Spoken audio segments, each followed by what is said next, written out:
vamos a darle gloria a mi Rey. Baruch et Adonai Ameborach, bendigan a Yahweh, el que es bendito. Baruch Adonai Ameborach, Leolam Baed. Bendito es Yahweh, el que es bendito por siempre. Baruch atah Adonai Eloheinu melech haolam asher bahar banu mikol Amí. Benatan lanu et torato. Baruch atah Adonai noten hatorah. Bendito eres tú, Yahweh, nuestro Elohim, Rey del universo, que nos elegiste entre todos los pueblos y nos diste tu Torah. Bendito eres tú, Eterno, que nos das la Torah a través de Yeshua HaMashiach. Le damos la gloria al Rey por su palabra y le pedimos que en este tiempo se glorifique, nos hable, nos ministre, nos llene de su verdad, nos llene de su palabra y que podamos realmente ser ministrados por ella. Yeyule Ratzon y Refebegion, Lible Faneja, Adonai Suri Begoali. Yeyule Ratzon y Refebegion, Lible Faneja, Adonai Suri Begoali. Yeyule Ratzon y Refebegion, Lible Faneja, Adonai Suri Begoali. Que la expresión de mi boca y la meditación de mi corazón sean aceptables ante ti, Yahweh, mi roca y mi redentor. Eso es Salmo 19:14. Yahweh Sefatá, Tifá, Ufila, Gite y la Teja. Adonai, abre mis labios para que mi boca relate tu alabanza. Salmo 51:17.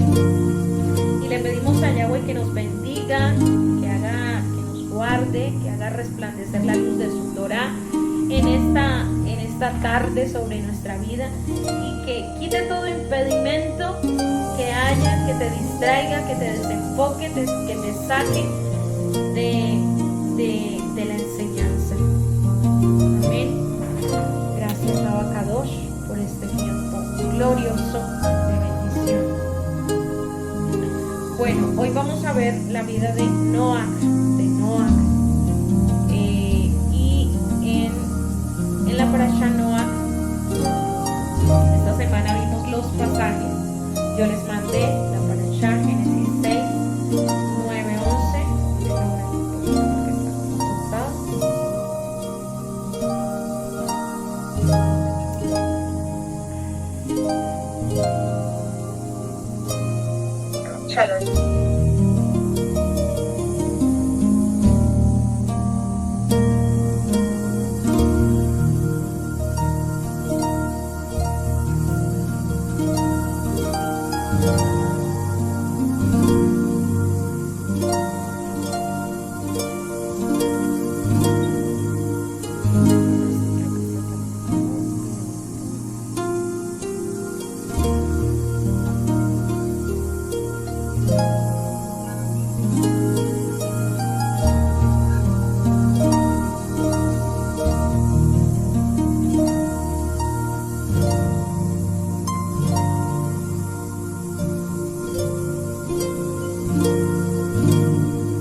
Bueno, entonces, cuando nació Noach, su padre Lamec declaró el destino profético de su hijo y lo llamó Noach diciendo: este nos dará descanso de nuestra obra y del sufrimiento de nuestras manos a causa de la tierra que Yahweh ha maldecido. Eso es Génesis 5:21. Y vemos cómo Lamec, su padre, determinó también a través de esa palabra el destino profético que iba a venir sobre Noé, Noach en hebreo. Y vemos cómo realmente nuestras palabras influencian a nuestros hijos, influencian a nuestras generaciones, influencian nuestra atmósfera, influencian nuestro entorno. Y por eso es que nosotros tenemos que tener mucho cuidado con nuestro lenguaje. Y si no tenemos nada bueno que decir, mejor no decimos nada. Mejor no hablamos nada para no meterlas de andar, dicen por ahí, aquí en Colombia.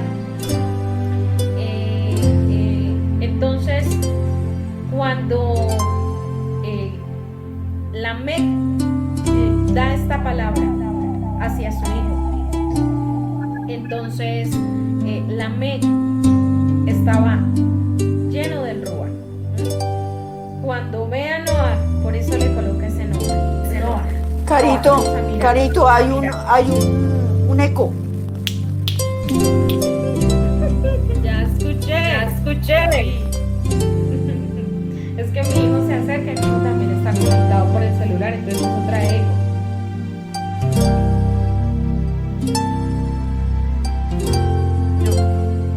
Bueno, entonces vemos que en este tiempo, Samuelito, por favor, me traes agua, gracias. Vemos que Lamec entonces, por eso le pone ese nombre a Noah. Vamos a mirar acerca del nombre de Noah.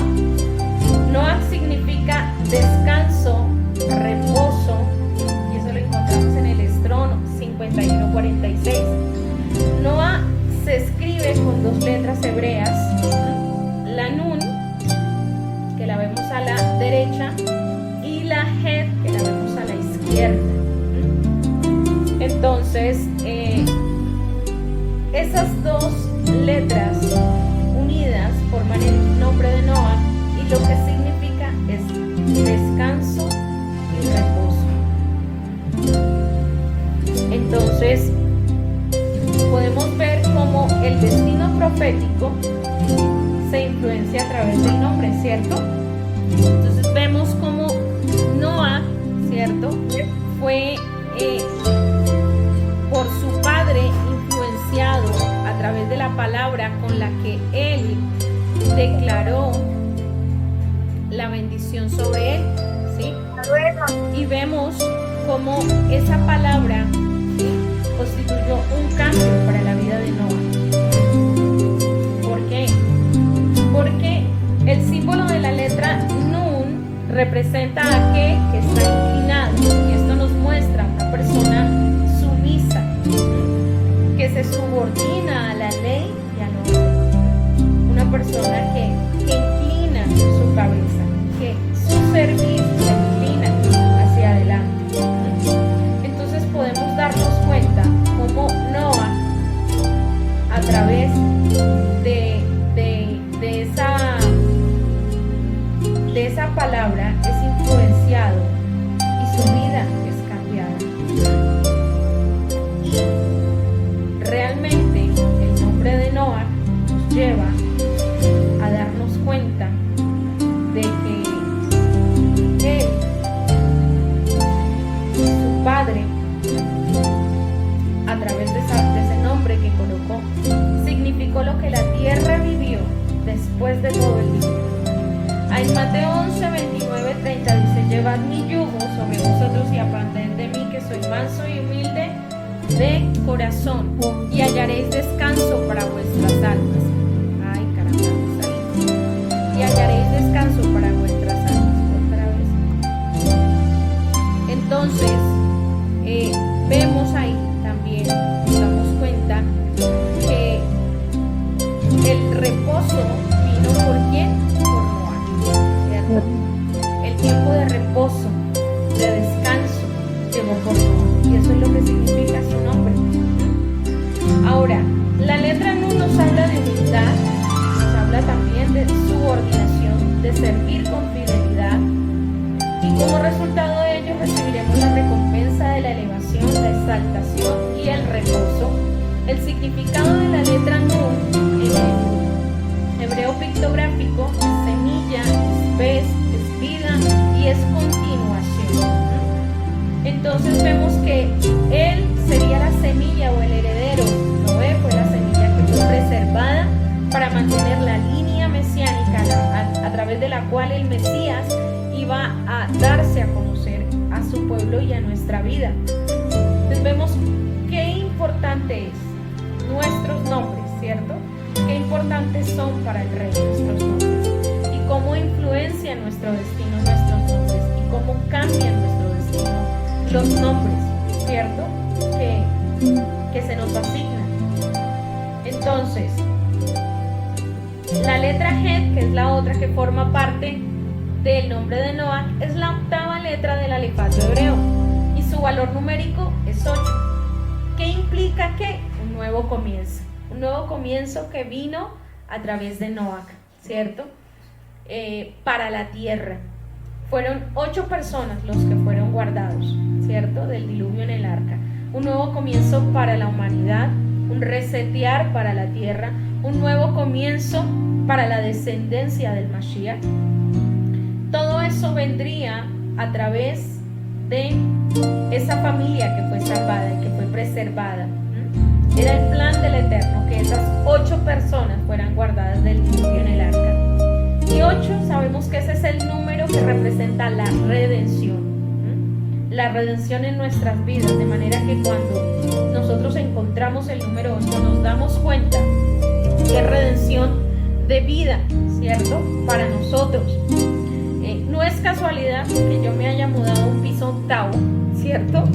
Porque el número 8 es ese nuevo comienzo, es esa redención que el Eterno hizo de un pasado, y es esa elevación que el Eterno hizo en mi vida. El Eterno ahí abraba mi corazón cuando abrió la puerta de este lugar sobrenaturalmente y me hacía ver qué tan representativo era ese lugar que me había entregado, que entregó en mi mano, y que de verdad que es por su infinita misericordia que nos bendice. En el día octavo del nacimiento del varón israelita se le circuncidaba, entrando así en el pacto que sella esa nueva criatura como parte del pueblo de Israel que tiene promesas de Yahweh. Entonces, sabemos que al octavo día, ¿cierto? La ordenanza era que el niño, el israelita, fuera circuncidado. Entonces también es representativo de ese pacto que el nuevo integrante de la familia entra por la parte de Dios. La letra Het significa también cerco en el pictográfico, significa separación, y eso fue lo que Yahweh hizo con Noé. Lo protegió y separó del juicio que envió. Él lo guardó del juicio que envió. ¿Y cómo lo guardó? A través de las instrucciones que Noah siguió. Si Noah no hubiera seguido las instrucciones, no hubiera podido ser guardado. 2 letras del nombre de Noah nos describen sus cualidades y su destino profético conforme al plan de Yahweh. Entonces tenemos humildad, tenemos servicio, tenemos obediencia y sumisión a la voluntad de Yahweh. Esas condiciones que tenemos que cumplir, ¿cierto? Cuando el Eterno nos llama dentro de sus planes, que tenemos que de verdad rendirnos delante de su presencia. Por eso nos convertimos en estudiantes de su palabra, porque a través de estudiarla, entonces cada sábado tú llegas, te pones a estudiar, tomas tus apuntes, tienes tu cuaderno, un estudio juicioso. Aquí ya no somos asistentes, estamos estudiando. Y todo lo que estudiamos nos sirve. ¿Para qué? Para saber cuál es la voluntad buena y agradable de nuestro Dios. Y a consecuencia de esto, Yahweh lo recompensó separándolo y preservándole la vida junto con su esposa, sus 3 hijos y las esposas de Dios. A cambio de su obediencia, de su humildad, de su servicio, de esa sumisión a la voluntad del Rey, de ese seguir los planes, no importa que yo no lo entienda. Nos dice el Brit Hadashah, el pacto renovado, que los días serán como los días de Noah. Comían, se cansaban, continuaban viviendo sin darse cuenta de nada. Así fue que sucedió. Y hasta no entendieron hasta que llegó el diluvio. 4:37. Así mismo será en los últimos días, excepto para los que como Noé hayan seguido la instrucción de Yahweh y entren al vehículo de salvación provisto por el Eterno.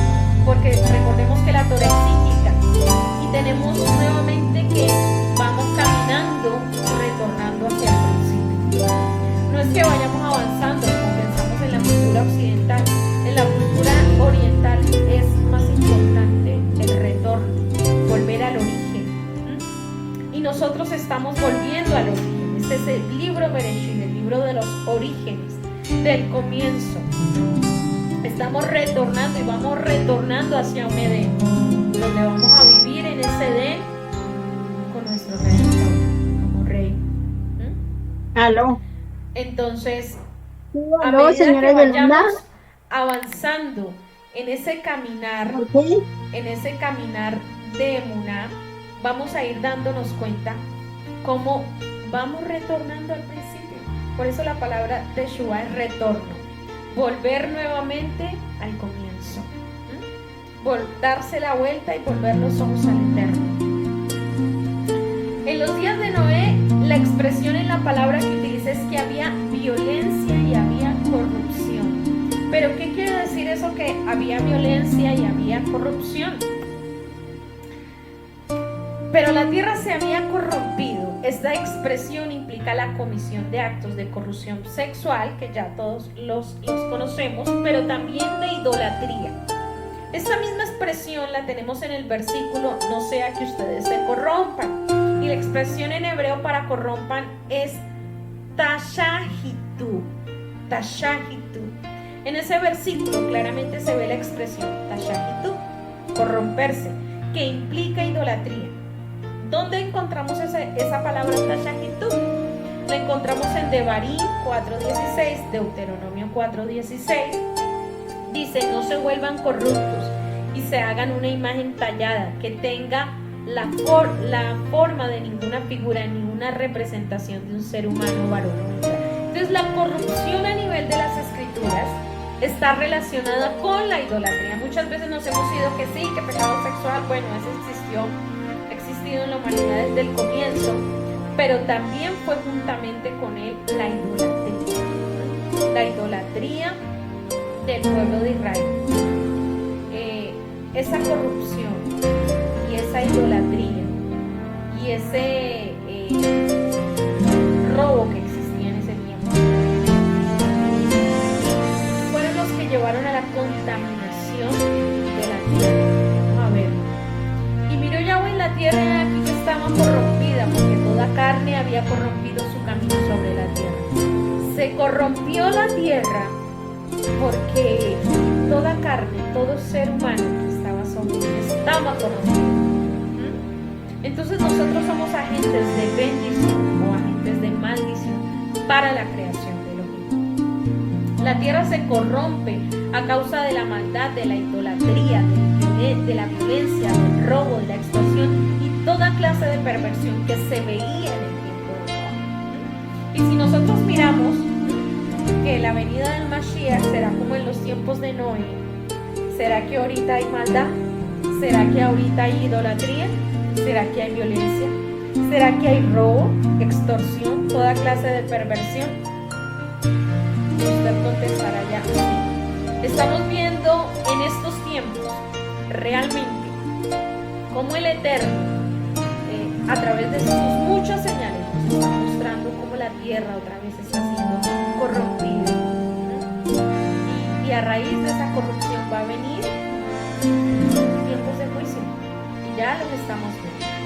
La pandemia, las enfermedades, todas las señales. Entonces hay una relación orgánica entre la iniquidad de nuestra carne, es decir, del ser humano, y la tierra donde se produce esa maldad. La maldad tiene un efecto contaminante en la tierra. Es decir, nuestra tierra se contamina.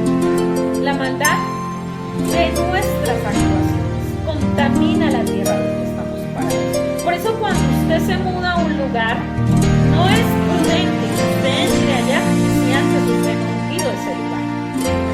Usted tiene que ungir su casa permanentemente. ¿Por qué? Porque el hombre, el ser humano, permanentemente corrompe el territorio, la atmósfera del lugar donde usted vive. Y eso es ser sabios, ser prudentes y coger la palabra y aplicarla. Ay, no, fue que ya ungí, eso dura toda la vida, pero es que mis actuaciones cambian todo. Y mis actuaciones cambian a diario, ¿cierto? las actuaciones de las personas que viven conmigo y las actuaciones de las personas que yo ingreso a mi casa, a mi territorio. Por eso es prudente estar limpiando mi territorio y estar limpiando y estar sacando cada cierto tiempo cualquier influencia que puede estar afectando el territorio donde yo vivo. Bueno, entonces, a su vez la desobediencia es ejercer la violencia contra el Creador, porque cuando yo desobedezco, ejerzo violencia contra mi Creador. ¿Y qué hace mi Creador? Quita la protección de Yahweh. Por eso puede que yo haya ungido mi entorno, pero ejerzo violencia contra el Creador. Y mi violencia, mi pecado, mi infracción a la Torá, quita la protección de Yahweh. Job fue protegido mientras fue justo, y justo quiere decir que es obediente. Vamos a ver un poquito más adelante. Entonces, para yo estar protegido tengo que estar en obediencia. Así que cuando el hombre se corrompe como mayordomo espiritual y moral de la creación, destruye la tierra creada por Yahweh. Él es el agente que destruye con sus actuaciones. Por eso yo tengo que pensar, no, yo aquí nadie se va a dar cuenta que yo estoy haciendo aquí esto. Nadie se va a dar cuenta. No. Ojo, porque los ojos del Creador están vigilantes sobre todos mis actos. Y muchas veces el único agente que torpedea el proceso que el Eterno está haciendo en mi corazón soy yo. Por eso es que el Eterno todo el tiempo quiere que hagamos una auditoría de nuestra vida y miremos cómo está nuestra vida real. Pero hubo una familia que Yahweh determinó salvar, como era Noé, que cualidades lo colocaron en gracia con el Padre y lo movieron a proveerle esa salvación. Vamos a mirar. Era un varón justo, era perfecto en sus generaciones y caminaba con Yahweh. Vamos a mirar esas cualidades de Noé. ¿Justo qué significa? Que Noah hubiese sido un Sadik en el hebreo, un justo. Ezequiel describe al justo. Vamos a mirar, la misma palabra nos responde. He aquí que todas las almas son mías, como el alma del Padre, así el alma del Hijo es mía. El alma que pecare, esa morirá, y el hombre que fuere Sadik, que fuere justo, e hiciere según el mishpat, el derecho, el mandamiento, y la sedaká, la justicia, ese será justo. Entonces ahí describe las categorías del justo: aquel que anda derecho, que obedece, y aquel que hace justicia y bondad en la tierra. Ese es el justo. Porque muchas veces, la oración de justo puede mucho. Usted está cumpliendo con estos requisitos. Usted está obedeciendo, usted está haciendo sedacá, está ayudando a la huérfana, al huérfano, a la viuda, al necesitado, al extranjero,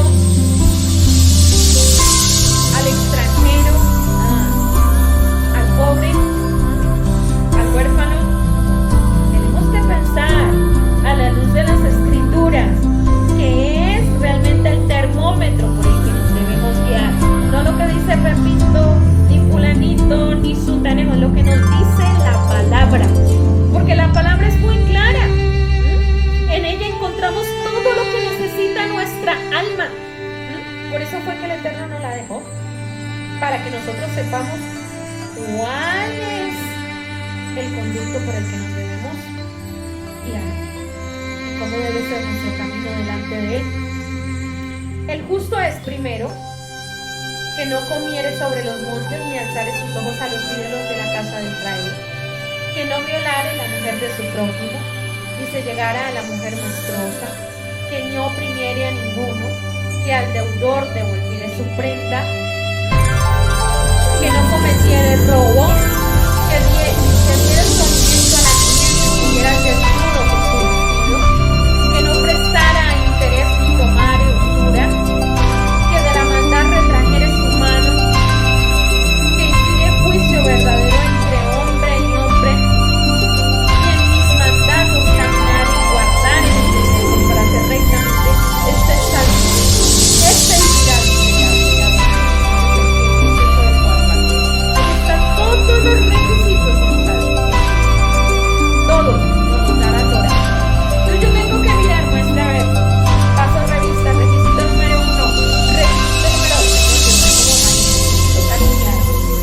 toca mirar a ver cómo mejoro mi actuación, cómo mejoro mi manera de actuar delante de ti, porque yo necesito que mi oración pueda mucho, ¿cierto?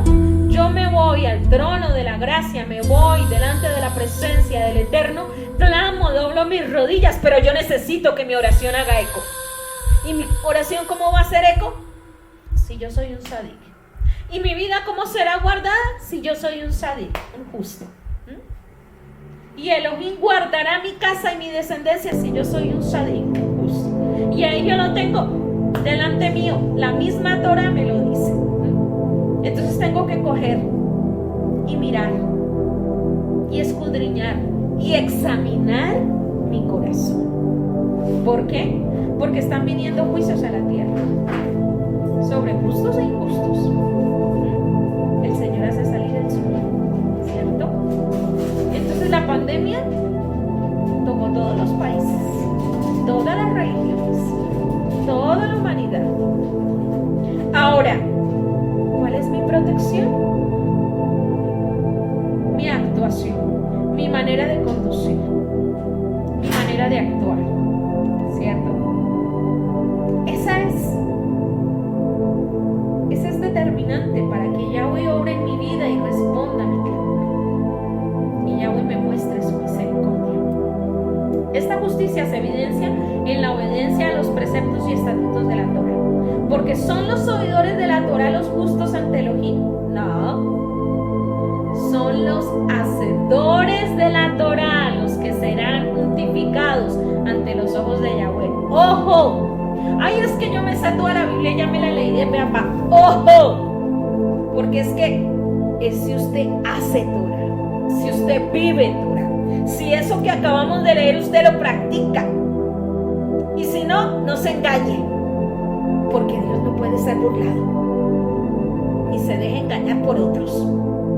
Sus actuaciones son determinantes para la protección y la bendición y la provisión que el Padre trae sobre usted, para la respuesta a sus clamores, para la conversión de su familia, para todo lo que usted le esté pidiendo.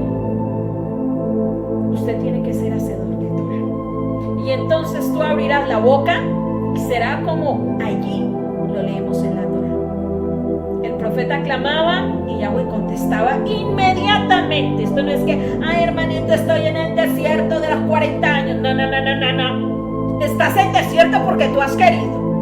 Porque te has querido mantener en esa situación y condición. Pero hoy el Eterno te exhorta y te dice, endereza tus caminos. Sé un hacedor de mi Torah para que sea justificado ante mis ojos. Para que yo te guarde, para que yo te respalde, para que yo te responda, para que yo vaya contigo y con tu descendencia. Entonces tenemos que empezar a corregir nuestra manera de actuar y mirar dentro nuestro qué estamos haciendo y qué dejamos de hacer y en qué nos falta perfeccionar, porque todos estamos en ese mismo proceso. No por el hecho de que yo enseñe quiere decir que soy extraterrestre, no, yo soy de esta tierra. Todos estamos en ese mismo proceso. Sadik justo es el que anda en obediencia y sumisión a la voluntad de Yahweh, revelada en dónde, en su Torah. ¿Cuál es su manual de instrucción? ¿A dónde va a consultar usted cuando tiene una pregunta? Ay, yo me voy a orar, no señor, usted váyase a la Torah. Váyase a la palabra. Allí está la voluntad del Rey, revelada a usted. Escudriña su palabra, la estudia y el Eterno segurito que le va a hablar.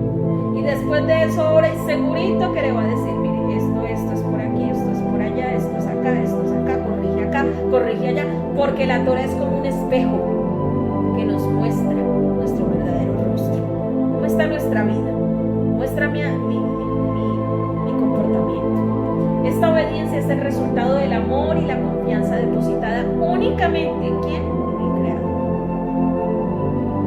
Mas el sadik justo por su fe vivirá, dice Habacuc 2:14. ¿Y qué es fe? Emuná, confianza total. Confía en el Eterno. Ah, no, es que yo sí ya entré a las raíces y ahora sí yo obedezco al Eterno. ¿Y qué saca si usted no confía? ¿Qué saca si usted no cree? Tiene que creer, tiene que confiar en que su Torah es la verdad, en que el Rúa lo va a guiar a esa verdad. Tiene que tomarse de la mano de la Torah y dejarse guiar por el rey. Deje de darse guiando por los hombres, porque por andar uno guiado por hombres es que resulta equivocarse. Déjese guiar por su palabra. Ella no se equivoca. Y ella a tiempo y a destiempo corrige. Necesariamente el que Noé haya sido justo implica que había Torah. Es decir, que existía un estándar para diferenciar el sadik, el justo del impío. Puede que no estuviera escrita, pero en su espíritu ellos tenían Torah.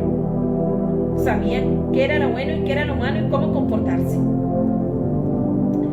La segunda cualidad de Noé es que era perfecto en sus generaciones, y la palabra perfecto viene del Estrón 85:49, que significa Tami, y de 85:52, que significa entero y sin defecto, recto y sin tacha, como el cordero que debía ser presentado sacrificado delante de Elohim. Perfecto, recto y sin tacha. Esa era una de las cualidades de Noé. Este concepto lo que quiere decir es que sus generaciones, su línea no se corrompió con el resto de la humanidad, permaneció íntegro, no se contaminaron con ángeles caídos o con animales, o sea, no imitaron el comportamiento del resto, no, ni con la idolatría, que vemos que son dos cosas ahí que estuvieron presentes. Hubo una línea que se mantuvo pura. ¿Cuál era esa línea? La línea que tiene que ser preservada, kadosh, apartada, pues de ahí saldría nuestro Mesías, nuestro Mashiach. La tercera cualidad es que Noé caminaba con Yahweh. Noé caminó con Yahweh. La palabra caminó en el Estrón es halán, pero tenemos una expresión compuesta ahí. Ese halán es adelantar, alcanzar, andar, avanzar, crecer y guiar. Como tenemos esa expresión compuesta en ese pasaje, encontramos Yitalet et. Es una expresión reflexiva. Se nos dice que no caminaba con Yahweh. Yitalet ad Elohim es en el hebreo. Descripción que se aplica a Noé en el versículo 6-9. Esta expresión se puede comparar con halal o con Yitalat libne, que indica el servicio de un leal ante su maestro, a veces humano, pero sobre todo divino. Allanado en el camino, quien está delante de su maestro, listo para servir. Así como Ezequías caminó delante de Elohim en Segunda de Reyes 23 o en Isaías 38:3, y al igual que los patriarcas en Génesis 17:1, 24:40 y 18:45. Entonces, miremos esta cita. Génesis 17:1. Cuando Abraham era de 99 años, Adonai se le apareció a Abraham y le dijo: yo soy el Shaddai, el poderoso todo suficiente, anda delante de mí y sé perfecto, sé íntegro en las pruebas. La diferencia con las patriarcas estaba en el servicio. Mientras Abraham hizo la diferencia exhortando a su generación a andar correctamente y se le demanda esa integridad, Noa caminó en dependencia con el Eterno, sí, pero no llamó a su generación al cambio. Es decir, su relación con el Eterno era cercana, pero esa integridad que fue demandada del patriarca Abraham sería a un nivel mayor en las pruebas. Y vemos que ahí sí se le chiquea un poquito el molde a nuestro amigo Noa, porque más adelante vemos, después del diluvio y todo lo que pasa, pues todo lo que pasó cuando se embriagó y dio origen a una descendencia que hasta el momento han sido enemigos de Israel. Entonces, vemos que esa integridad que debemos tener en las pruebas debe ser a un nivel mayor. Viene la prueba y a mí no se me puede rajar el culo. Yo no puedo menguar en mi confianza, yo no puedo menguar. Yo puedo estar de pronto triste, abatido, preocupado, pero confiado. Son emociones que tengo que controlar, porque mi rey dice que todo lo tiene bajo control y yo tengo que aprender a dominar mi parte almática, porque le sale al encuentro y mi propia alma le quita poder a mi fe. Y yo no puedo permitir eso. Cuando yo veo que mi alma está tomando el control y estoy, ¿y qué voy a hacer? ¿Y cómo voy a solucionar esto? ¿Quién está hablando ahí? ¿Desde la emuná o desde la alma, desde la emoción? Si es la emoción, Tienes que ponerle un alto, porque la emoción no es la que manda la parada en nuestra vida.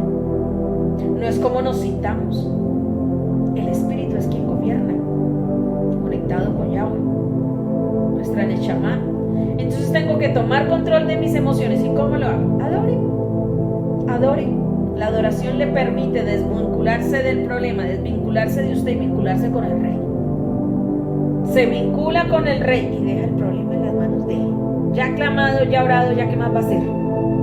El resto es darle la vuelta al problema y darle la vuelta al problema y convertir el problema en un ídolo.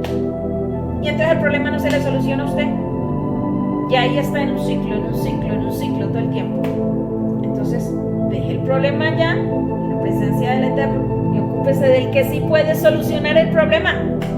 Adórele a Él, porque en Él está la solución, en Él está la salida, en Él está lo que usted necesita, en su palabra, en su presencia.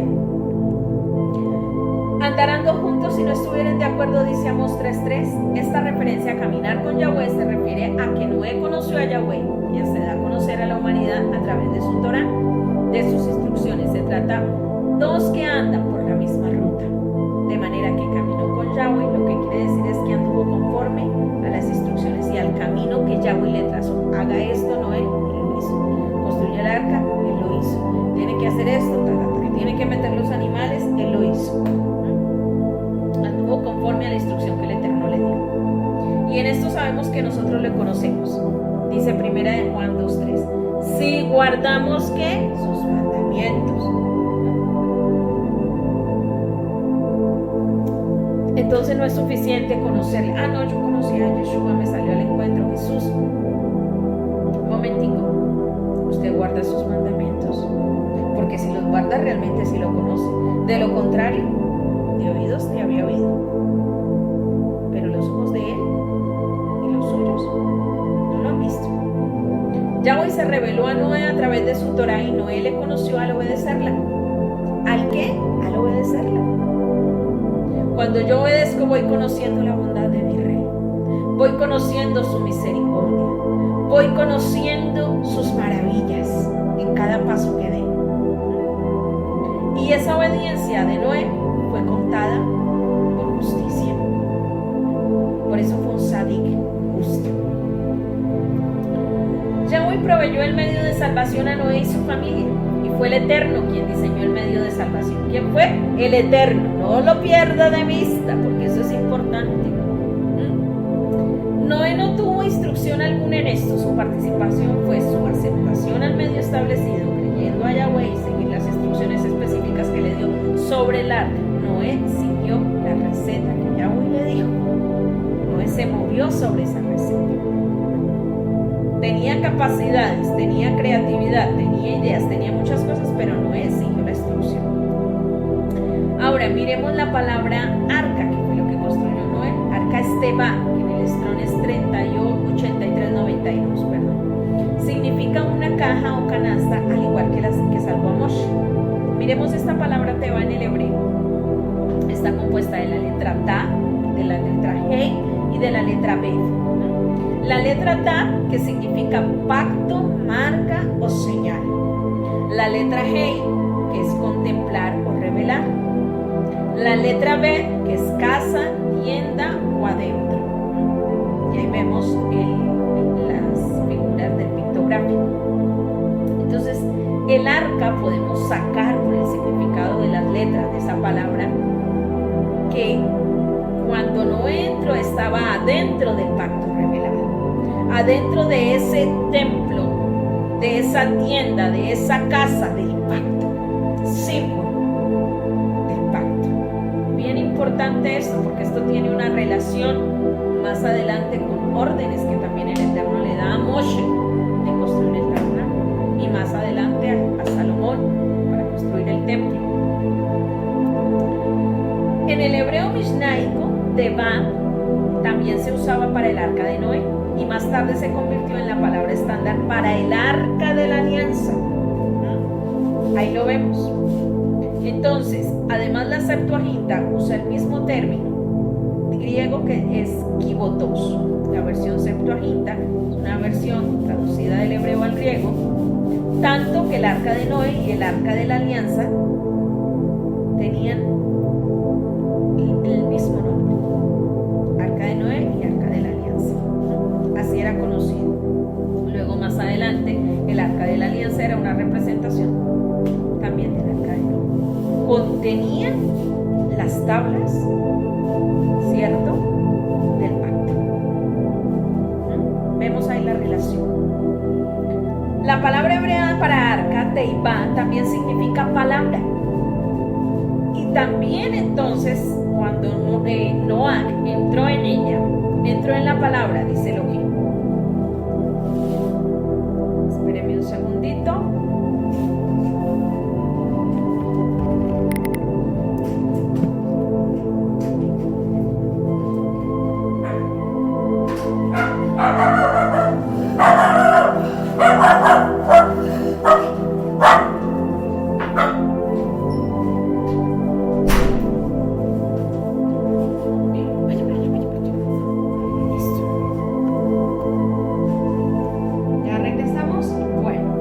Entonces, dice que también significa palabra, entonces también era entrar en la palabra, dice Elohim, entrar dentro de las palabras de oración y estudio de la Torá.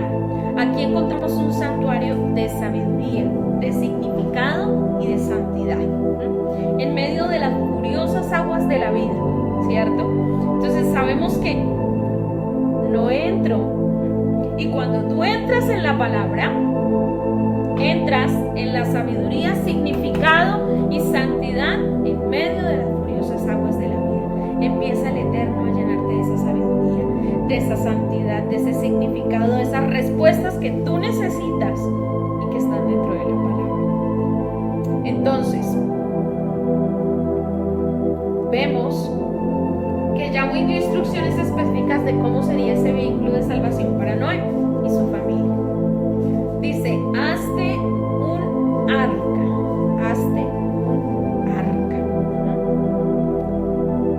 de madera de gofer, harás aposentos en el arca y la calafatearás con brea. Esa fue la instrucción que le dio a Noé. Y vamos a mirarlas un poquito más detalladas. Una ventana harás al arca y le acabarás a un codo de elevación por la parte de arriba, y pondrás la puerta del arca a su lado y le harás piso segundo y tercero. Eso es Génesis 6:16. Ahora, el modelo del arca tenía tres cosas. Era hecha de madera de gofer, ¿cierto? Era calafateada con brea. Tiene moradas, ¿cierto? Cuarto, una sola ventana mirando hacia arriba y una sola puerta. Vamos a mirar qué significa todo esto. La palabra madera en el Strong es etz, del Strong 6086 y 6095, que significa árbol, por su firmeza, madero. Y el madero también representa el lugar donde sería sacrificado Yeshua, su expiación y el camino de redención que ese sacrificio abrió al aceptar a caminar en Yeshua. Entramos en ese plan de salvación y navegamos sobre la destrucción y sobre el juicio. Entonces, sabemos perfectamente por qué fue de madera, ¿cierto? Era una representación también de lo que habría de venir. Madera de gofer, vamos a mirar, transliterado la palabra gifeo por gofer en vez de traducirla, y transliteral es buscar la misma palabra en otro idioma sin cambiarla, sin utilizando las letras de ese otro idioma, ya que los comentaristas discrepan sobre la identidad real de este árbol. Generalmente es asociado con el cipres, pues se asume que el vocablo equivalente en griego es kiparizos, que da origen a la palabra cipres y se deriva del hebreo. Abravanel, un sabio, afirma que se trata de una especie de pino, y el Talmud 10 traduce una maligma o gomish, ambos vocablos denotando una especie de cedro. La conclusión puede llegar a ser que sí fue usada, a la que yo llegué, sí fue usada los dos tipos, tanto cedro como ciprés, ya que los dos fueron utilizados en la construcción del templo. Y sabemos que el arca es una representación de ese pequeño templo que nosotros encontramos más adelante en las escrituras. Y vamos a mirar un poquito los pasajes y estudiar un poquito acerca de ese ciprés. ¿Y por qué ciprés? ¿Por qué tenía que llevar esa madera específicamente? ¿Por qué el Eterno la dejó ahí escrita? Vamos a mirar los usos ancestrales del ciprés. Las puertas de la catedral de San Pedro fueron hechas de ciprés hace más de 1200 años atrás. Ahí tenemos una imagen. No tiene ninguna señal de envejecimiento, lo que muestra la durabilidad del ciprés. O sea, era durable en el tiempo. Se utilizó para la construcción de barcos por su durabilidad en el agua. ¿Dónde iba a estar el arca? En el agua. ¿Cuánto tiempo estuvo en el arca el agua? En el mar el arca estuvo 150 días. Y casas de los antiguos fenicios y cretenses. La isla de Chipre se llama así en honor al ciprés, porque allá se encuentra mucho árbol de ciprés. Y en ese tiempo la costumbre de plantar cipreses en los cementerios del Mediterráneo simboliza la vida después de la muerte. Incluso hoy muchos cementerios en el mundo están adornados con cipreses. Y si nosotros vemos, wow, cipreses, vida después de la muerte, ¿a quién nos apunta? A Yeshua, ¿cierto? Murió y vivió. Nos apunta a nuestro Mashiach, el ciprés. Sigamos aprendiendo del ciprés. Entonces el ciprés fue una madera que era durable en condiciones acuáticas, en el mar. Como estuvo tanto tiempo en el mar, entonces tiene mucho que ver que no haya utilizado ciprés, mucho que ver también que haya utilizado cedro para la construcción del arca. Cuando nosotros estudiamos el ciprés, que es un árbol, de ese ciprés se saca algo que es una esencia, la esencia de ciprés. El extracto de ciprés se saca del árbol, la esencia también, el aceite. Y ese aceite tiene muchos usos. ¿Cuáles usos tiene ese aceite? El sistema cardiovascular, los músculos, los huesos, es mencionado en las escrituras repetidamente. El trabajo llevado a cabo por el doctor Gary Schwartz, profesor de psicología y psiquiatría de la Universidad de Yale, encontró que los aromas de algunos aceites esenciales reducían la presión arterial, entre esos el ciprés. Y se ha encontrado que el ciprés es beneficioso en el tratamiento de la hipertensión. Miremos qué dice Isaías 55:13. En lugar del espino crecerá ¿qué? El ciprés. Muy significativo. En lugar de la ortiga crecerá el mirto. O sea que el Eterno ahí va haciendo diferencia, ¿cierto? Entre una planta y otra. Y esto será la gloria del Señor para señal eterna que nunca será borrada.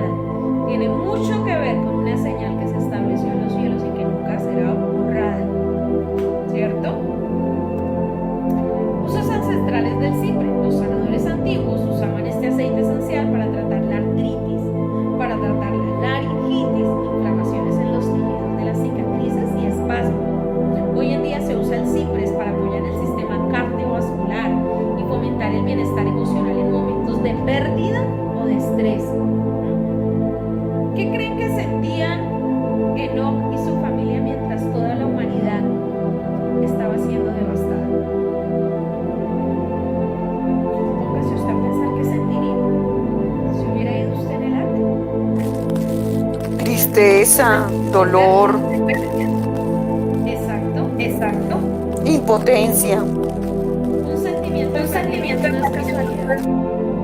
Que hubieran usado ciprés no es casualidad. Entonces, porque el Eterno así le dijo, usted te da el mismo, le dio el modelo, le dio la maqueta y le dijo, vaya y hágalo. También fomenta la producción de leucocitos y levanta las defensas naturales. Baruch Hashem. Porque cuando yo estoy deprimido, cuando yo estoy triste, cuando yo estoy pasando por una pérdida, yo necesito ciprés. Y como necesito ciprés, el el Eterno lo sabía, rodeó a Noah y a su familia de ciprés. Baruch Hashem, no, porque todo lo que está en la palabra tiene un significado, tiene una connotación y tiene una relación importante. Por eso es que lo nombran ahí, lo dejaron escrito por una razón. Se suele dar un masaje con él a lo largo de la columna vertebral, en las axilas, en los pies y sobre el corazón y sobre el pecho. El ciprés. Contexto bíblico y espiritual. Lo encontramos en las escrituras en Génesis 6:14, es decir, muchos ya lo traducen como ciprés en algunas traducciones. Isaías 44:14, 41:19, 55:13, Primera de Reyes 5:10, 9:11, Cantar de los Cantares 1:17. Muchas veces el Eterno utiliza el ciprés. Inclusive el ciprés fue madera utilizada en la construcción del tabernáculo. Cuando Salomón estaba construyendo el tabernáculo, pidió que le trajeran cedro y ciprés. Y si nosotros vamos a mirar, el arca es un pequeño tabernáculo, una representación también del templo, un espacio sagrado, un espacio apartado, símbolo de un pacto, símbolo de una expiación para limpiar a la humanidad, para guardar a la humanidad. Entonces, el aceite de ciprés realmente ayudó a muchos sistemas del cuerpo. Ayuda al sistema circulatorio, al sistema digestivo, al sistema urinario, al sistema tegumentario, que es la piel, al respiratorio, al sistema reproductivo y al sistema nervioso. Muy Baruch Hashem por ese elixir que el Eterno nos dejó. Bendito sea su nombre.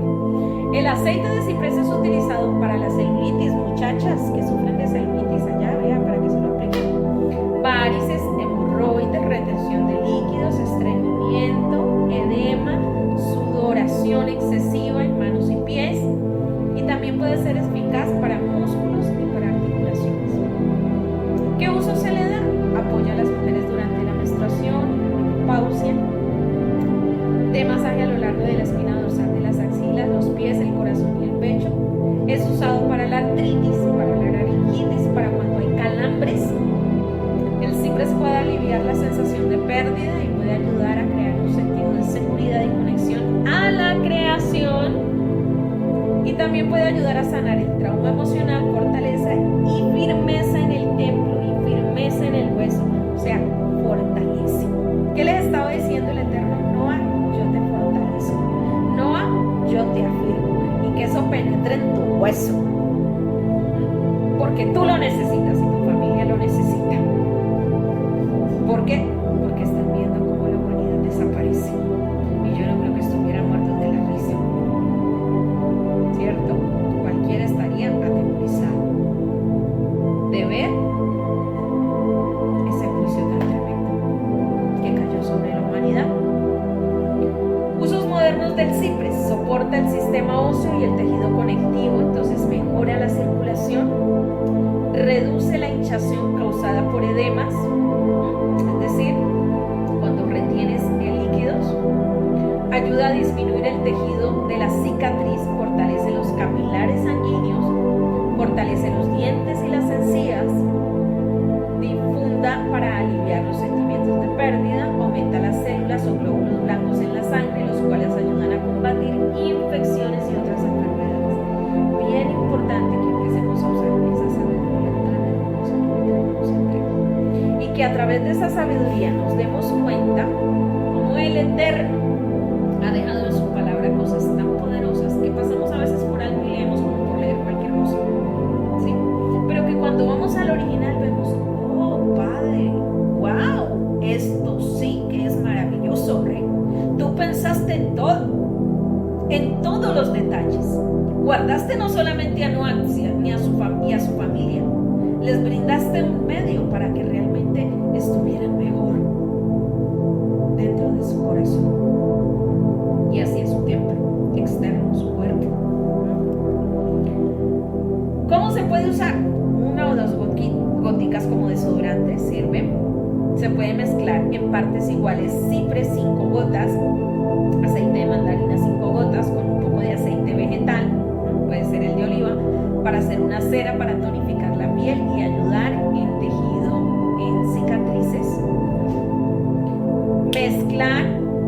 varias gotas de ciprés con aceite portador, que puede ser un aceite vegetal, aceite de almendras o aceite de olivo, y aplicar en el área para ayudar con dolores de artritis. Ayudar directo o diluido en el área para aliviar calambres. Aplicar una gota en heridas menores para ayudar a la curación y prevenir infección. Frotar alrededor de las fosas nasales para ayudar a controlar el sangrado. Dispersar o inhalar directo en la atmósfera para ayudar con el insomnio. Aplicar en el pecho para ayudar con bronquitis. Ayuda a reforzar los capilares e incrementa la circulación sanguínea aplicando ciprés diluido con un aceite portador, un aceite vegetal que puede ser oliva o almendras. Cuando se usa con el Inshun, que es otro aceite, puede ayudar con las venas varicosas. Todos esos usos tiene el ciprés. Bendito sea el Eterno, porque nos dio una sabiduría, ¿cierto? A través de ese pequeño detalle que a veces pasamos por alto, que a veces nos encontramos mal, pero tenemos la palabra dentro nuestro, pero no la escudriñamos y no la leemos. No extraemos la salvia de la sabiduría que traen las escrituras. Y cuando la extraemos decimos, wow. Y cuando tú lo uses también vas a decir, wow. Te lo digo, porque a mí me ha pasado. Estaba mi hija ayer en Shabbat con un dolor terrible de cabeza, pero terrible. Y yo llegué y traje un aceite, que fue el aceite de incienso. Y le dije, lo vas a aspirar 3 veces con gozo. Es un aceite muy nombrado en las escrituras, el incienso. Y ayuda mucho en dolores de cabeza y infinidad, tiene muchos usos. Un elixir sanador, se usaba mucho en el antiguo Medio Oriente. Lo usó y a cuestión de 5 minutos ya no tenía dolor de cabeza. Para una chiquitez. Porque a nosotros les dale la pasta. La pasta no está mal, pero el problema es que nos sirviera solamente para eso. No nos dañara nada más, todo sería mejor, ¿no? Bueno, sigamos. Calafatear. Cerrar las junturas de las maderas de las naves con estopa y brea para que no entre el agua. Noah colocó la madera y para cerrar las junturas de las maderas donde se une un madero y otro, colocó brea. ¿Para qué? Para que no entrara el agua. Brea por fuera, brea por dentro. Calafatear es la palabra capar y vamos a mirar por qué es importante. En el Esdras 37:22 nos dice que es para cubrir, para juzgar, haciendo la reconciliación, para expiar, para cubrir.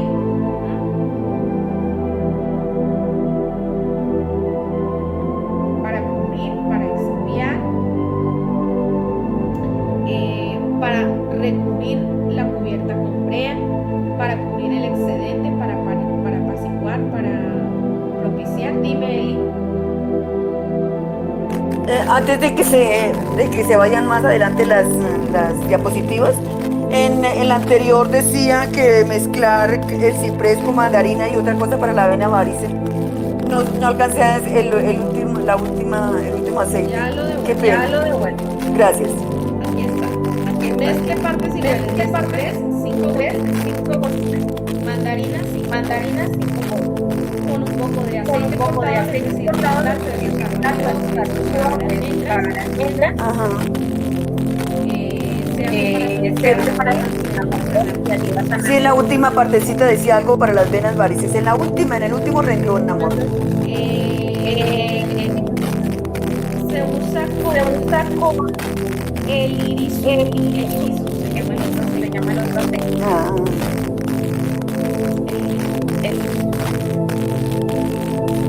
Ajá. Ya, gracias. Bueno, entonces sigamos. Calafatear. Para cubrir el excedente, apaciguar, propiciar, para cubrir el excedente, para expiar el pecado. Wow, para hacer expiación. Eso significa calafatear. Para ser cubierto, para ser reconciliado. Entonces, capar significa expiación. De esa palabra se deriva la palabra Kippur. Por eso cuando hacemos el ayuno de Yom Kippur, estamos expiando muchas cosas en nuestra vida. Expiar borra las culpas, purificarse de ellas por medio de algún sacrificio. Fue calafatear la expiación, el medio de expiación, por el cual el Eterno, ¿cierto?, cubrió a Noah y lo guardó del juicio, lo guardó de ese juicio. Fue la manera de que fue propicio el Eterno para expiar el pecado de la tierra, pero guardando a Noah. Tremendo. Yahweh ordenó cubrir el arca con expiación que traería Teshuvah, que quiere decir perdón, reconciliación. Solo a través de la expiación seríamos salvos, porque todos pecamos y necesitamos perdón y purificación. Yeshua hizo expiación por nosotros, Él fue el sacrificio que nos purificó de nuestras culpas.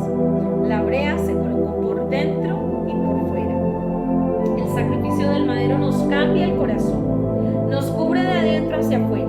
Tiene que haber un cambio cuando de verdad conocemos a Yeshua. Somos una nueva creación y esa brea por dentro y por fuera, que espía también, ¿cierto?, produce un cambio total del corazón que se refleja por fuera en la obediencia. Entonces ese calafatear con brea fue ese acto, ¿cierto? Entonces, por dentro y por fuera el cambio debe ser total, ¿sí? La transformación debe verse hacia afuera, debe ser interna, dentro tuyo, en lo secreto y en lo público, el mismo, el mismito, sin apariencia de nada. El diseño del arca también tiene moradas o aposentos, y Yeshua dijo que en la casa de su padre hay muchas moradas y él va a preparar morada para nosotros para que estemos juntos. Juan 14:22 es eso. Ahora, tenía una sola ventana por donde entraba la luz y para mirar hacia arriba, hacia Yahweh y no a la destrucción.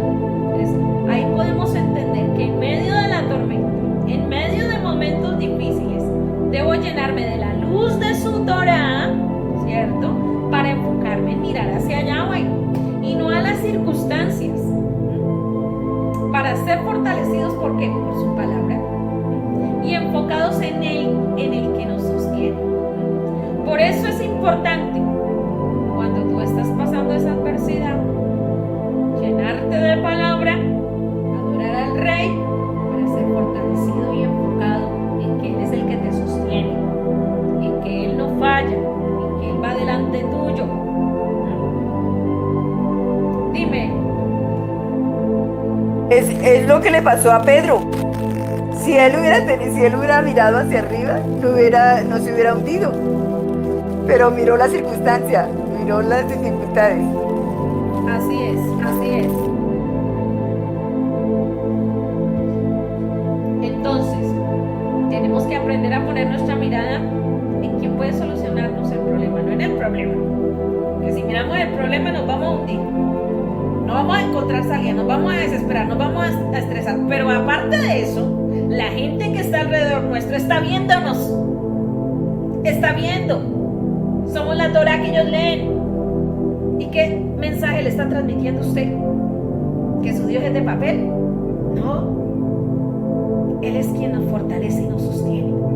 Podemos pasar por momentos duros y adversos, pero miramos y elevamos la mirada al Creador y confiamos en su palabra. Nos refugiamos en ella y Él nos levanta, Él nos sostiene. Una sola puerta, hay una sola entrada a la salvación, también una sola entrada al lugar santísimo, igual que en el tabernáculo. Y no hay vías alternas, es una sola entrada y un solo camino, dice Juan 10:9. Yo soy la puerta y el que por mí entrare será salvo, y entrará y saldrá y hallará pastos, ¿cierto? Una sola puertica, el Mesías. Esta puerta, ese camino es Yeshua, que es la Torah viviente. La Torah testifica todo el tiempo de Yeshua. Si usted puede ver, todo el tiempo, no lo sacan para nada. Todo el tiempo está presente en todo momento. Ahora nosotros testificamos de Yeshua, el regreso a la Torá y los profetas. El testimonio más importante que damos es mediante nuestra obediencia. Cuando empezamos a obedecer, hacemos la diferencia. Y esa obediencia debe nacer de un corazón agradecido, de un corazón que se quiere alegrar en su Rey, que quiere alegrar a su Padre, que se quiere deleitar en obedecerle. No porque me toca, porque eso suena como si me obliga. Él no me obliga a nada. Yo le obedezco porque le amo. Esa debe ser la razón. Mi temor a Yahweh nace del amor que yo siento. Como le amo, le quiero agradar. Como le amo, quiero no entristecerlo, sino alegrar su corazón. Y como quiero alegrar su corazón, pues obedezco, porque Él es mi Padre y yo soy su hija, su hijo. ¿Cómo respondemos a la maldad a nuestro alrededor? Se mezclan nuestras vidas con las demás y no se puede distinguir una de la otra. Y el Eterno te pregunta, ¿tú responde allá? Construimos un arca, es decir, hacemos diferencia a los ojos de todos los demás, o somos del mundo y mostramos justicia a los que escuchen. ¿Cómo estamos? ¿Cómo estamos? ¿Cómo nos vamos comportando? ¿Cómo vamos actuando? Noé siguió todas las instrucciones que le dio Yahweh y lo hizo así, no hizo conforme todo lo que Yahweh le mandó. Génesis 6:22. El pueblo redimido es caracterizado por la obediencia a Yahweh. Este es nuestro sello, ese es nuestro mayor testimonio. Él tiene mis mandamientos y los guarda. Ese es el que me ama. Y el que me ama será amado de mi Padre, y yo le amaré y me manifestaré a él. ¿Quién dijo eso? Yeshua. El que tiene mis mandamientos y los guarda, ese es el que me ama. Uno podrá decir, ay, tan bonita la oración, amor, yo te amo, Rey. De labios para afuera, pero su corazón está muy lejos. Para verdaderamente evidenciar ese amor, entonces lo que tienes que hacer es obedecer. No trajo la familia bajo la protección del arca, igual que Yeshua regresa a los dispersos de Israel e injerta a los suyos en el olivo verde. El pacto fue con Israel, pero incluye a todo el que decida amar a Yahweh, porque ese es injertado en el pueblo en las promesas. Todo el que decida obedecer, todo el que decida aceptar el nombre de su Mesías, todo aquel será incluido, sin excepción. Los hijos de Noé fueron salvos por la obediencia de su padre. Yahweh Elohim dijo a Noé: entra en el arca tú y toda tu familia, porque yo he visto que tú en esta generación eres justo delante de mí. Pues tú eres justo, tú eres un sadí, tu familia también entra. Y ahí es bien importante, tu obediencia cuenta para la salvación de tu familia. Tu obediencia. Si tú estás clamando por la salvación de un familiar que no se ha convertido, yo te digo a ti que eso depende de tu obediencia. Depende de tu obediencia a la palabra. Si tú comienzas a alinear tu vida, ellos irán entrando, ellos irán entrando, ellos irán entrando. Tú avanzas y ellos van detrás tuyo. Y la salvación se extenderá a toda tu casa como le pasó a Noé. Miren los requisitos del justo. Vaya y devuélvase porque ahí va a quedar el video subido en YouTube. Y analícelo cuantas veces quiera. Fíjense que solo se refiere a Noé como justo, no a su familia entera. Sin embargo, Yahweh salva a toda la familia inmediata del justo Noé. Eso confirma el efecto que tiene en nuestra descendencia las decisiones que nosotros tomamos.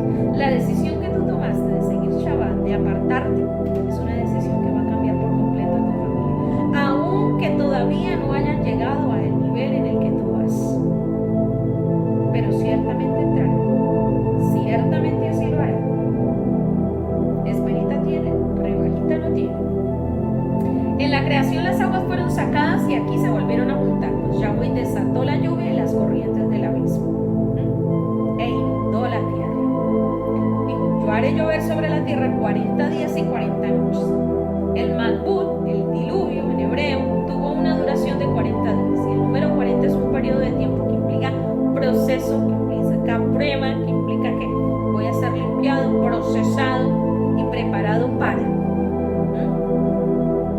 Todo proceso de redención comienza con un mikveh o un tevilá. ¿Qué significa eso? Inmersión. Eso fue lo que ocurrió con el diluvio. Fue una inmersión total de la tierra bajo el agua. Una purificación dirigida a limpiar la tierra y preservar la línea del Mashiach. Las aguas destruyeron toda vida terrestre y purificaron toda la tierra de la maldad que había sobre ella. Tevilá. Lo que pasó en el diluvio fue una especie de tevilá, purificación por medio de las aguas rituales. Para que una tevilá sea perfecta, debe ser hecha en una mikveh, en una acumulación de aguas vivas naturales que procedan en su mayoría de fuentes subterráneas. Eso es un mikveh. Ese proceso de purificación con agua, hecho en tiempo de Noé y enseñado por Yeshua, produce un renacer en el alma y en el espíritu de la tierra y del ser humano. Mire la tevilá, lo importante que es un renacer. Y cuando la gente tiene el anhelo de eso, es porque necesita un renacer en el alma y en el espíritu. Es porque en la nefesh, en su alma, la neshama se lo está pidiendo. Y no hay nada que se lo pueda impedir. No te dejes creer de nadie. Babilonia te va a decir, ay, que usted no puede hacer tevilá, que usted, hermanito, no se puede bautizar porque usted no ha hecho el nivel A, el nivel B, el nivel C, porque usted no hay qué, porque usted esto, porque aquello, porque... No te dejes engañar. La tevilá fue un rito de purificación dado al pueblo de Israel en el monte Sinaí, ya expresamente, como una instrucción del Eterno. Y luego lo evidenciamos en Yeshua. Él era israelita, hebreo.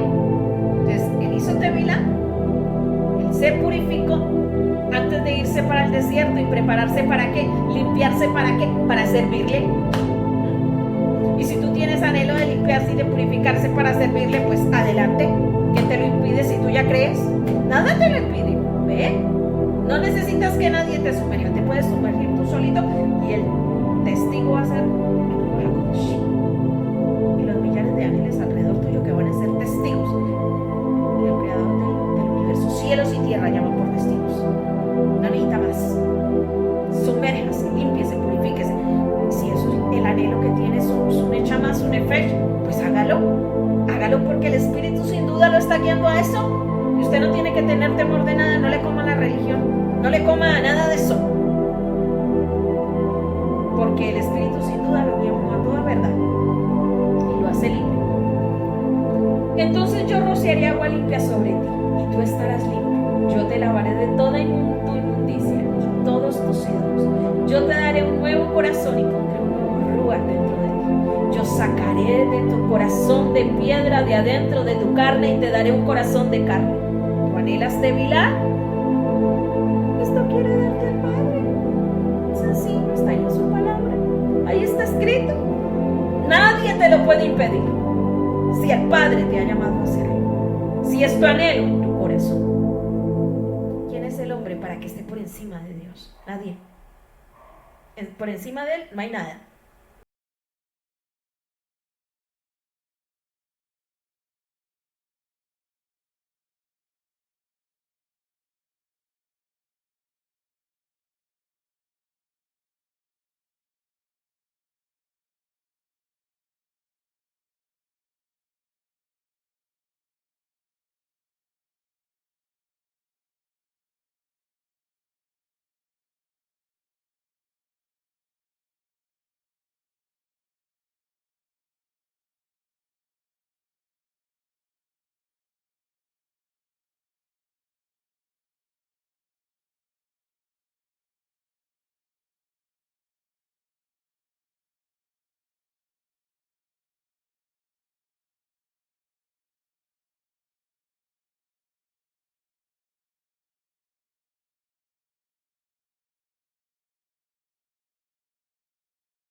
Y limpia y purifica el pecado, ¿cierto? Entonces, los purificarán con el agua para la purificación. Todo lo que no pueda soportar el fuego lo harán pasar por el agua. Eran dos formas de purificación en el antiguo Medio Oriente: fuego y agua. Purificaban que todo método ritual del templo, lo sumergían en agua y lo purificaban, y lo que no podían pasar por fuego utilizaban el agua. Al séptimo día lavarán sus ropas y ustedes estarán limpios, y después de eso pueden entrar al campamento. Números 31, 33, 34. El mandamiento dado por el Eterno, ahí está. La Tevila. Yahweh determina purificar la tierra con agua en esta primera purificación. Más adelante hay otra purificación. Nos habla Apocalipsis, será una purificación por fuego. Entonces, ya sabemos esas dos formas. Solamente los justos escaparán la condenación y serán preservados, como Noé en los juicios de la ira de Yahweh sobre la tierra. El arca representa el medio por el cual la humanidad pudo ser salvada, y es una figura de lo que es Yeshua en este tiempo para nuestra salvación. Él es nuestra salvación. La salvación viene de Él. No hay otro medio. Él nos extendió su amor y su misericordia y fue propicio a nosotros, y nos está dirigiendo a la obediencia de su palabra. En los tiempos de Noé, entrar en el arca era el único medio de salvación. De igual forma, en este tiempo, el único medio de salvación es a través de la sangre de Yeshua, que derramó en el madero, que fue rociada en el madero, probada cada día en el testimonio de una vida de un sadí, de un justo. La maldad de los hombres había corrompido la tierra, lo que provocó la necesidad de purificarla. El agua llegó sobre el monte más alto y fue una inmersión total, sumergida. Y luego de pasar por las aguas, entonces encontramos reposo, que es el significado del nombre de Noé. Vino el reposo, Baruch Hashem. Y la tierra estaba desordenada y vacía. Vamos a mirar esta cita. Y las tinieblas estaban sobre la faz del abismo, y el Espíritu de Dios se movía sobre las aguas de las aguas. ¿Y por qué estamos mirando esta cita? Porque ahí hay una relación con el Ruach. Como el águila que excita su nidada, revoloteaba, Rakab, sobre sus pollos extiende sus alas, los toma, los llevaré sobre sus plumas.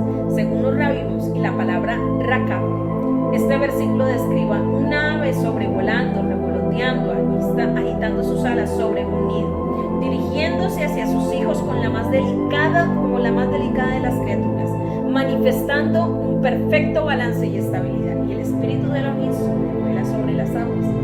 También enseña que el espíritu de Elohim durante el diluvio universal estaba sobrevolando, revoloteando, agitando sus alas sobre las aguas, donde está descansando el arca que construyó Noé. Miren esta imagen. El Ruach de Elohim viendo las aguas, y recuerden que el arca no tenía ¿qué? Remos. El arca no tenía remos. ¿Quién la dirigía y quién la llevaba? El Ruach de Elohim, que se movía sobre las aguas. En el relato bíblico deja claro que el arca no tenía la forma de un barco y no tenía remo. Revela el hecho de que la liberación de Noé no dependía de la navegación o habilidades de él, sino por la voluntad de Yahweh, manifestándose en el empuje del agua, en el empuje del viento, revoloteando, moviendo las aguas, limpiando la tierra. El viento que sopla sobre las aguas nos lleva de nuevo a Génesis 1:2, con el espíritu viento de Dios, Ruach de Elohim, hálito divino, flotando sobre la faz del abismo. La palabra flotar se utiliza en otros lugares en referencia a la actividad de aves. Y esto conecta la forma natural con el envío de las aves, especialmente la paloma 2 veces, la segunda vez después 7 días, de nuevo una referencia a los 7 días de la creación. Nuevamente conectando todo. De Génesis 8:6-12. Se acordó Yahweh de Noé, y esta expresión es una manera de referencia a que Yahweh se acuerda de los justos y no los deja solos, sino que los visita y preserva y hace pasar su viento sobre ellos para consolar y para guardar. Y este viento que tipifica el Ruach, ese silbido apacible que nos hace enviado. Y luego de 40 días más, Noé abrió la ventana y envía primero un cuervo y luego una paloma, primero un animal impuro y luego uno puro, y el cuervo iba y volvía, porque se nutre de muerte, representa lo inmundo, y la paloma no, por tanto regresa. Esto es representativo de la naturaleza carnal e impura dejada atrás por la nueva criatura que ahora vive en pureza conforme a la Torah. La paloma es símbolo también del Ruach HaKodesh y regresa con una hoja de olivo que representa a Israel. La paloma va y viene 3 veces. La primera va sobre las aguas y regresa porque no esposo. Luego sale luego de 7 días más y trae olivo, o sea, olivo que representa vida y unción. Sale una tercera vez y en 7 días más y no regresa. En séptimo, ¿sí ven cómo se mueve la palabra? Y esa rama de oliva que trajo la palabra también apunta a Yeshua. Pero una rama saldrá del tronco de Yeshai, un retoño nacerá de sus raíces. Isaías 11:1. Baruch Hashem, porque nuestro Mesías siempre ha estado desde el principio de la creación. Siempre nos ha guiado, siempre se ha manifestado a nuestra vida. Bendito sea el Eterno por eso. Noé quitó la cubierta del arca el primer día del primer mes, Rosh Hashanah. El diluvio produjo un nuevo nacimiento, una nueva creación, y hay paralelismos entre el relato de la creación y el diluvio que apuntan claramente a que se produjo una nueva tierra luego del diluvio. No se mantuvieron las mismas condiciones anteriores, sino que hubo un cambio en el mundo creado. En el mundo pre-diluvio había una relación directa y cercana entre el hombre y Yahweh, y desde el Edén en la misma tierra. Yahweh se comunicaba con el hombre. Sin embargo, la desobediencia no permite la cercanía, la santidad de Yahweh. Luego del diluvio, Yahweh estableció ciertos cambios en la tierra y ahora Yahweh no destruirá el mundo por el agua. La tierra continuará produciendo a pesar de la maldad. La relación entre el hombre y Yahweh es menos cercana y no hay la cercanía del Edén. Y antes del diluvio los animales no eran alimento y ahora sí lo son. De ahí en adelante la relación entre hombres y animales estaba infundida de temor. Antes no era así. Por eso Noé pudo montar los animales en el arca sin ningún problema. Noé salió el día 27 del segundo mes y cuando salió preparó sacrificio. Fue lo primero que hizo, edificó altar a Yahweh y ofreció holocausto al que lo acabó de salvar. Agradecimiento. De manera que el primer acto del nuevo mundo fue honrar a quién? Al Creador. Que todos tus actos honren al Creador.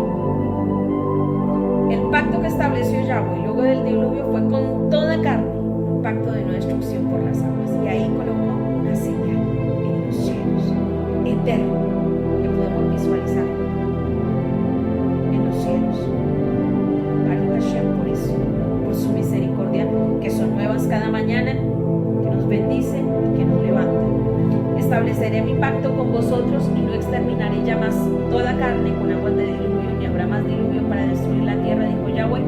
Y esta es la señal del pacto que yo establezco entre mí y vosotros y todo ser viviente que está con vosotros por siglos perpetuos. Es decir, definidamente, infinito. Eso quiere decir. Baruch Hashem. Mi arco he puesto en las nubes, el cual será por señal del pacto entre mí y la tierra, y sucederá que cuando haga venir nubes sobre la tierra, se le dejará ver entonces mi arco en las nubes. Dijo pues Elohim a Noé: esta es la señal del pacto que he establecido entre mí y toda carne que está sobre la tierra. De manera que cuando tú lo mires, esta es la señal de mi rey. Este pacto fue unilateral, donde los hombres no tenemos obligaciones sino solo el amor. Es un pacto que se manifiesta como una promesa, pero sigue siendo tan válido como cualquier otro. Los pactos de Yahweh no pueden ser quebrados. Baruch Hashem, por su misericordia. Ya hemos llegado al final de nuestra parashá. Bendito sea el Eterno, porque de verdad que aprendimos mucho. Hay mucho que estudiar de esta parashá de nuevo. También de la de Bereshit, que tiene muchos secretos guardados, muchos. De verdad que les invito y les exhorto a que empecemos a estudiar las escrituras de manera ordenada y empecemos este reinicio donde el Padre vuelve y nos habla, vuelve y nos ministra, vuelve y nos insta a través de su palabra y nos exhorta con amor. Vamos a hacer la bendición después de la Torah. Baruch et Adonai Meborah, bendigan a Yahweh el que es bendito. Baruch Adonai Meborah Leolam Baed, bendito es Yahweh el que es bendito por siempre. Baruch atah Adonai Eloheinu melech haolam asher bahar banu mikol ha'amim benatan lanu et torato. Baruch atah Adonai noten haTorah. Bendito eres tú, Yahweh, nuestro Elohim, Rey del universo, que nos elegiste entre todos los pueblos y nos diste tu Torah. Bendito eres tú, Eterno, que nos das la Torah a través de Yeshua HaMashiach. Y la bendición sacerdotal arónica: Yesimeh Elohim, que Efraín, Behi Manashet, Yesimeh Elohim, que Sara, Rivka, Rachel, Belea, que Que el Eterno te haga como Efraín y Manasés, que el Eterno te haga como Sara, Rebeca, Raquel y Lea. Bella Bereja Yahweh, Beish Bereja, Yaer Yahweh, Panadeleja, Bijuneca, Yisa Yahweh, Panadeleja, Bellaceleja, Shalom, que Yahweh te bendiga y te proteja, que Yahweh haga resplandecer su rostro sobre ti y te muestre su favor, que Yahweh dirija su mirada hacia ti, guiándote y ofreciéndote su paz. Besamuel, Shemiel, Benay Israel, Baanía, Barején, y pondrán mi nombre sobre los hijos de Israel, y yo los bendigo.